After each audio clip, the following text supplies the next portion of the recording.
Saudi അറേബ്യയിൽ നിന്ന് ഒരു സങ്കടകരമായ വാർത്ത വരുന്നുണ്ട്. മലയാളി യുവാവ് അവിടെ വെടിയേറ്റ് മരിച്ചു. കാസർഗോഡ് കുറ്റിക്കോൽ ഏണിയാടി സ്വദേശി കുമ്പക്കോട് മുഹമ്മദ് ബഷീറാണ് മരിച്ചത്. അദ്ദേഹത്തിന് 42 വയസ്സ് പ്രായമുണ്ടായിരുന്നു. അസീർ മേഖലയിലെ ബിഷയ്ക്കടുത്ത് ഇന്ന് പുറച്ചെയാണ് ഈ സംഭവം നടന്നത്. ടാക്സി ഡ്രൈവറായ മുഹമ്മദ് ബഷീർ കാറ് കഴുകുന്നതിനിടെ അജ്ഞാതർ വെടിയുതിർത്ത് രക്ഷപ്പെടുകയായിരുന്നു. ജലീൽ കണ്ണമംഗലം സൗദി അറേബ്യയിലെ ജിദ്ദയിൽ നിന്നും തത്സമയം ചേരുകയാണ്. ജലീൽ, പ്രൈം ടൈമിലേക്ക് സ്വാഗതം. ശരിക്കും ഈ ശത്രുക്കളല്ലേ വെടിവെച്ചത്? അപ്പോൾ എന്താണ് ഇതിനെക്കുറിച്ച് സൗദി പോലീസ് പറയുന്നത്? ഈ അസീർ മേഖലയിൽ സൗദിയുടെ ദക്ഷിണ സൗദിയിലെ അസീർ മേഖലയിലെ ബിഷയിലാണ് ദാരുണമായ സംഭവം ഉണ്ടായിരിക്കുന്നത്. ഇന്ന് പുലർച്ചെയായിരുന്നു സംഭവം.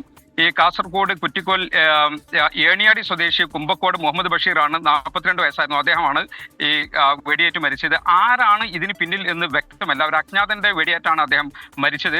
ഈ ബിഷയിൽ നിന്ന് ഏതാണ്ട് 35 കിലോമീറ്റർ അകലെ ഈ റാനിയ കുർമ റോഡിൽ നഗിയ എന്ന സ്ഥലത്താണ് അദ്ദേഹത്തിന്റെ റൂമുള്ളത്. അദ്ദേഹം താമസിക്കുന്നത്. ഈ റൂമിന് സമീപം അദ്ദേഹത്തിന്റെ കാറ് കഴുകുകയായിരുന്നു, വാഹനം കഴുകുകയായിരുന്നു.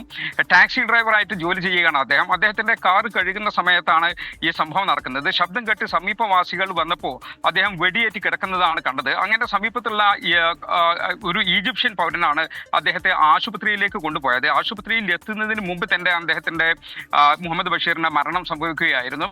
ഇത് സംബന്ധമായ അന്വേഷണം നടക്കുകയാണ്. CCTV ദൃശ്യങ്ങൾ കേന്ദ്രീകരിച്ചാണ് അന്വേഷണം നടക്കുന്നത്. ദൃശ്യങ്ങൾ ലഭ്യമായിട്ടുണ്ട് എന്നാണ് വിവരം. കഴിഞ്ഞ 15 വർഷത്തിലേറെയായി ഈ മുഹമ്മദ് ബഷീർ സൗദിയിൽ ജോലി ചെയ്യുകയാണ്. ഇത് സംബന്ധമായ ഈ നടപടിക്രമങ്ങൾക്കായി ബന്ധുക്കളും അതോടൊപ്പം തന്നെ പൊതുപ്രവർത്തകരും ഇന്ത്യൻ എംബസിയും എല്ലാം രംഗത്തുണ്ട്. SK